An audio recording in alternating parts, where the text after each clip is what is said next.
Welcome. This is National Common Entrance Exam for primary school students. We are asked to solve 2a plus 7a plus 3 equals 30. So this is simple equation. So now from here, we have 2a plus 7a. They are like terms. We can combine them together as if 2 apple plus 7 apple.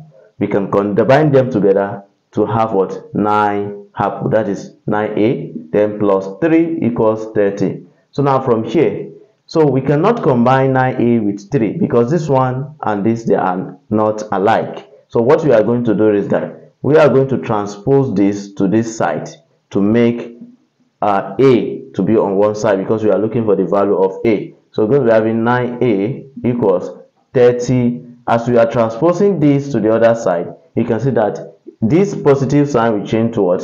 Negative. So we have 9a equals, now 30 minus 3, we're going to be having 27. So now we want the value of a. So what we're going to do is that we divide both sides by 9. So divide both sides by 9. So this, we cancel this. So now we have our a to be equals 27 divided by 9, that is 3. So that is the solution. So the value is 3. Thank you so much for watching. Like, share and comment, then follow our Facebook page for more content like this.